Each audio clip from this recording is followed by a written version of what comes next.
everyone. My name is Cami. I'm the CEO and host of Backbone Media. Today I am here with Zachary Draves. And can you please introduce who you are? Yeah, absolutely. Thank you for having me, by the way. I'm Zachary Draves. I am a sports writer. I currently write for SB Nation Swish Appeal, where I am the beat writer for the Chicago Sky of the WNBA. And I also cover Iowa women's basketball. And I've been covering both of those teams for Swish Appeal for the last 3 to 4 years. And I am also an associate sports editor at Clutch Points. So first I want to start off with Angel Reese, who's a very notable athlete that has been coming out of the NBA and also LSU. So what would you just say coming off from your personal experience, just from what you've seen from her? Yeah, I see Angel Reese as someone with budding potential and somebody who has the capacity to be able to expand her game and harness her game. Obviously, she had a breakout season with LSU in 2023, taking the Tigers to the national championship, in which they defeated Caitlin Clark in Iowa before one of the most watched televised audiences in history, and then her pedigree started to grow from there. She was selected by the Chicago Sky in the 2024 WNBA draft, and she set records for rookies in the area of rebounding and double doubles. She had the most consecutive double doubles last season and set records in the category of rebounding. And she's really known as somebody who's a good inside player. Who can score in the paint and who can rebound with reckless abandon. She does have agility to her game and is good at getting back in transition.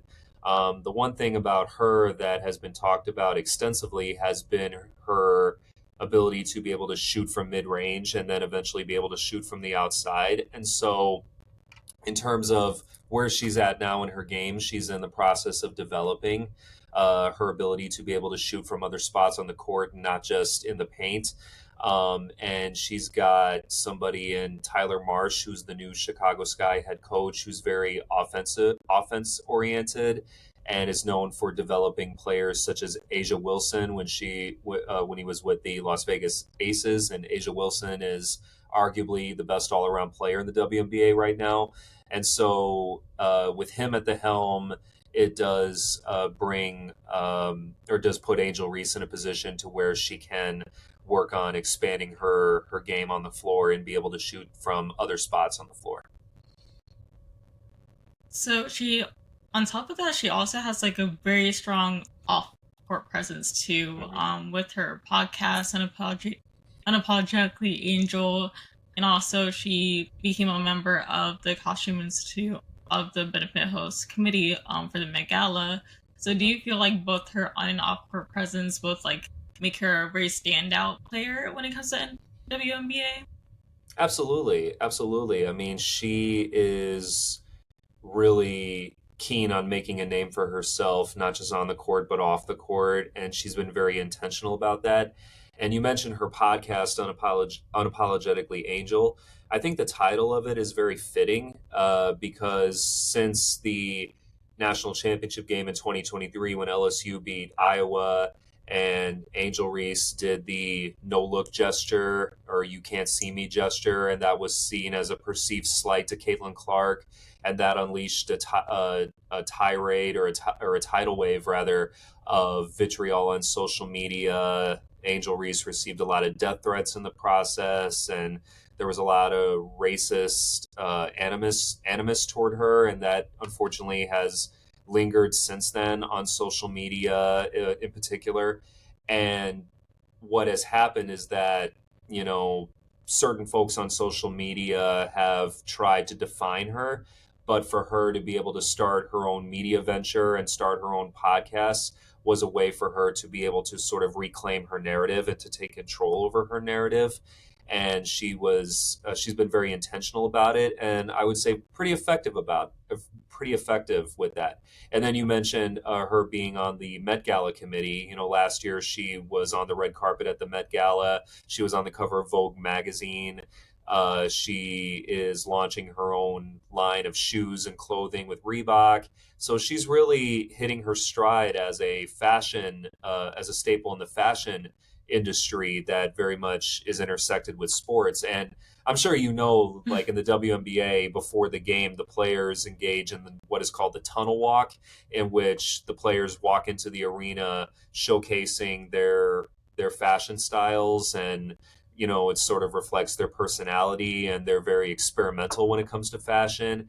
And that's what she does. Angel's, when it comes to fashion, Angel is somebody who likes to project an image that's accessible and also has an element of high class to it. And I think she's really, following in the path of other, specifically Black women athletes who have been able to use fashion as a way to express themselves and to have agency over their identity. And, you think back to people like Florence Griffith Joyner, or you think back to Venus and Serena Williams, who were staples in the fashion industry and were able to use their athleticism to express their fashion sense. And so she's really following in that mold, and she's really emerging as a superstar both on the court and off the court.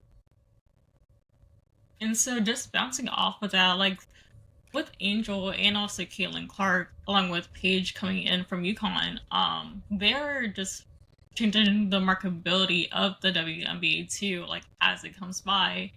How do you feel like that will affect like the overall viewability and just the growth of the WNBA in the world of sports?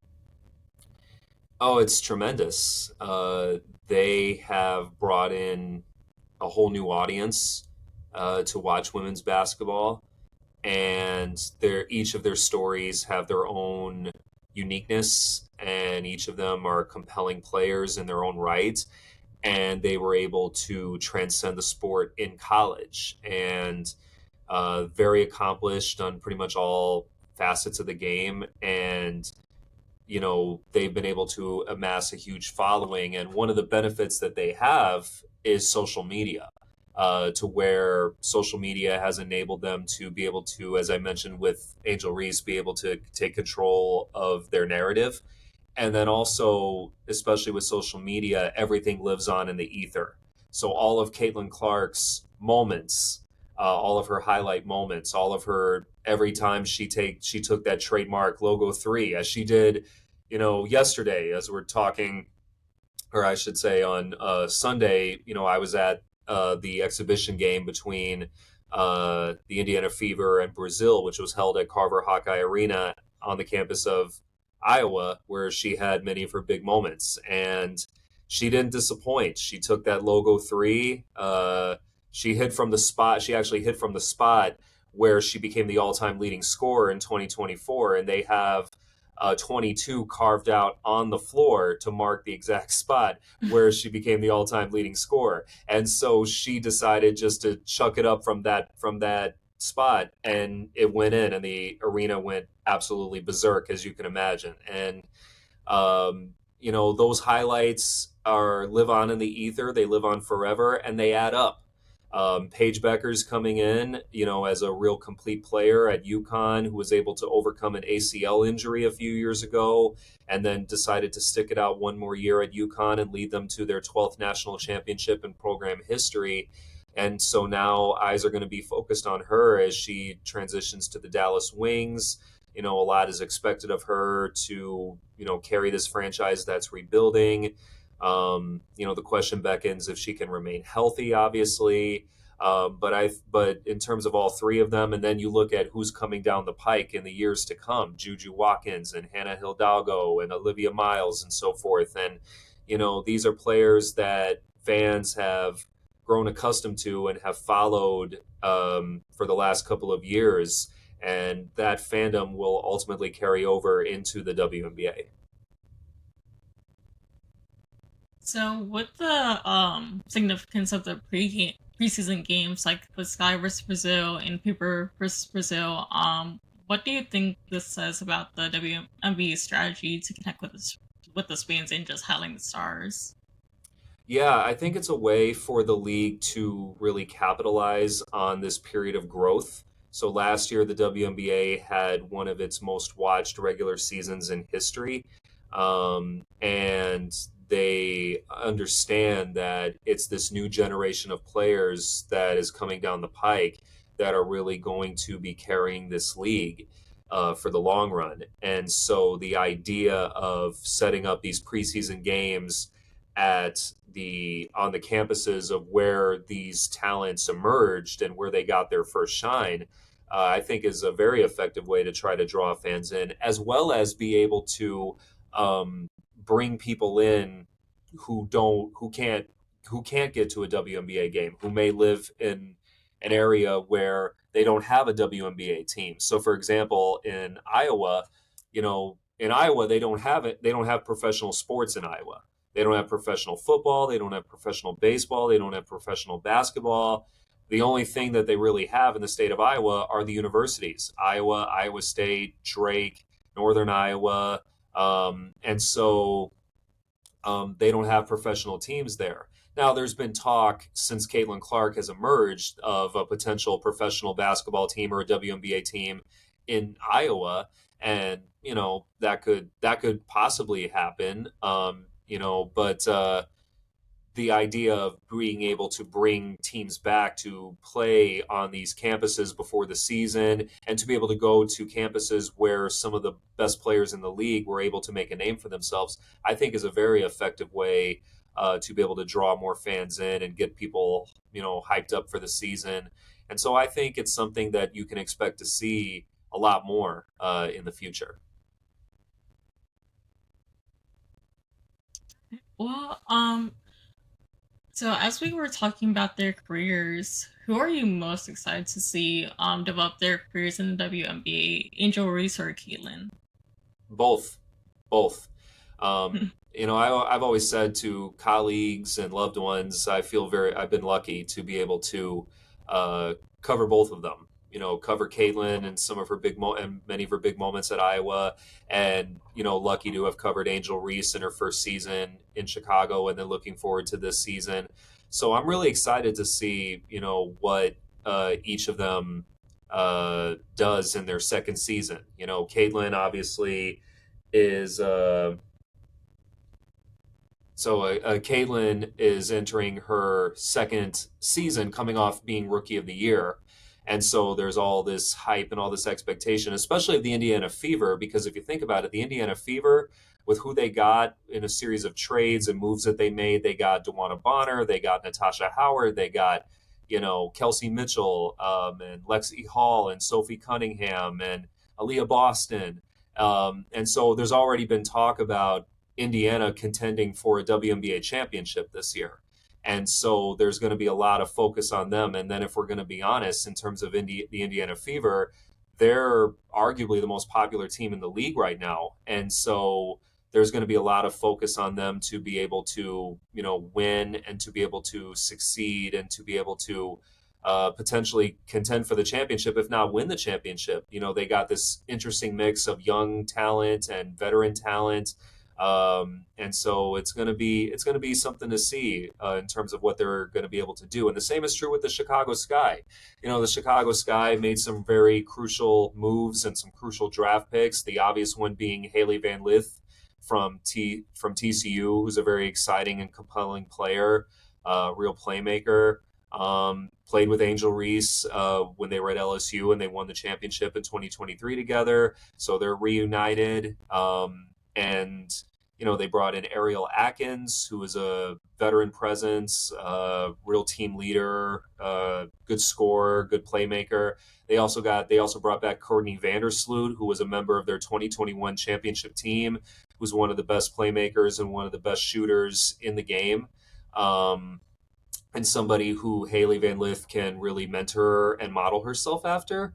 So, and they also got Camila Cardoso, certainly, who, um, when given the chance, there's an argument to be made that she was kind of underutilized last year because she was battling with a shoulder injury at the beginning of the season, and then she came back and played in some spurts, coming off the bench and started here and there, and she had her flashes of great moments, but wasn't really utilized in the way that she should be. Um, and when she's good, when she's on top of her game, especially in the paint, she can score, she can rebound. She also is very agile, so she can get in transition pretty good, and be able to help space the floor out in a lot of ways. So yeah, I just think both teams are going to be very exciting to watch this season.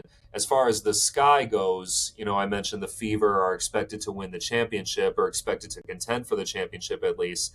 But as far as the Sky go, they're at least expected to potentially contend for the playoffs. I mean, it'll be years before we can say that they're championship contenders, but at the very least with this season, with who they got, they could certainly contend for a playoff position. So would you say like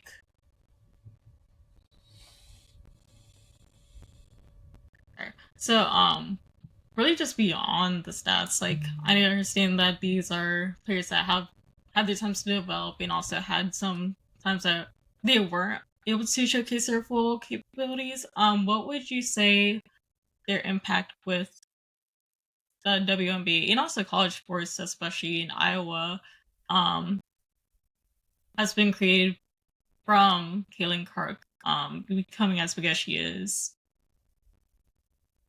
Yeah, I would say that it's had a tremendous impact on raising the visibility of the state of Iowa, in particular with regards to Caitlin Clark. She is, excuse me, she's a native of Iowa. She's a native of Iowa. She was born in the Des Moines area, so Iowa was pretty much all she ever knew. You know, and people forget that when she was in high school, she was also a fairly big sensation with high school. Shooting 3 pointers lights out, and she exuded this confidence and swagger about her that was endearing to a lot of people, and she carried that with her over to Iowa, and she has really helped raise the visibility of women's basketball to great heights. She didn't do it alone, but she was certainly a big factor. And especially with Iowa, I mean, the last couple of years, her and Monica Sonano and McKenna Warnock and Gabby Marshall and Hannah Stolke and Siddle Felter and Kate Martin, who's also in the WNBA, played for the Las Vegas Aces, now plays for the Golden State Valkyries. They helped to raise the profile of the state of Iowa and women's basketball. Everywhere they went, they sold out. There were long lines of people waiting to get in. I saw it firsthand during my time covering the team. Whenever you get to Carver Hawkeye Arena, there was always a long line of people just waiting to get in, sometimes in the freezing cold in the dead of winter, just waiting to come watch them play. And then afterwards, after the game, they would just crowd around the tunnel, just waiting to get an autograph from Caitlin or Kate or Hannah or Monica or whoever. Even the coaches, Lisa Bluter and Jan Jansen, they really left an indelible impression on the state of Iowa and on the game. And I wrote about this in my piece reflecting on the exhibition game that I covered between the Fever and Brazil. And it's like very few athletes have been able to leave an imprint on a specific geographic region. And Caitlin Clark is one of those few athletes. The impact she's had on the state of Iowa, uh, in my estimation, will be unmatched. It's going to be hard to follow that up, what she was able to do. And, very few can claim that. The other example that I can think of was Wayne Gretzky, the great hockey player, arguably the greatest hockey player of all time, who left an indelible impression on certainly on Canada, but especially and specifically Edmonton. When he was with the Edmonton Oilers and they won 4 Stanley Cups in the 1980s. He was Canada's favorite son. He was a national icon. And, hockey has always been Canada's sport, but he took it to new heights. And there's a statue of him outside of the arena where the Edmonton Oilers play now. And so in the next few years, you can better believe that a statue of Caitlin Clark will be outside of Carver Hawkeye Arena. And so it's hard to underestimate what she's meant to the game and what she's meant to the state of Iowa. Do you feel like this will bring in like new uh college teams when it comes to the Iowa sports in the future, or do you feel like this going to just slowly build from what's happened um currently? Yeah, I think so. I think it could slowly build on what's happened, what's transpired.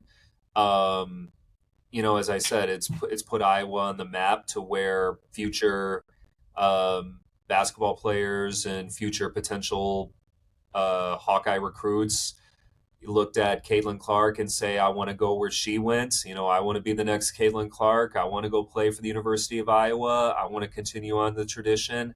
And so I'm sure that and it's almost a fact that she's inspired a whole new generation of players to want to be able to go to University of Iowa, and not even just University of Iowa, but just go anywhere and become the next sensation in women's basketball. And so I think it could continue to enhance the image of Iowa and make Iowa a prominent staple in women's basketball.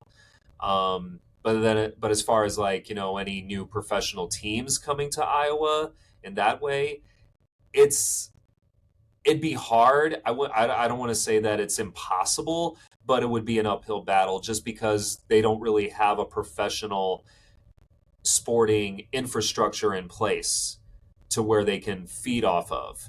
And so they would have to start from the ground up in Yes. that context. But as far as the college games go, I do believe that we'll see, a flood of recruits coming in, wanting to play for Iowa and wanting to continue on that tradition.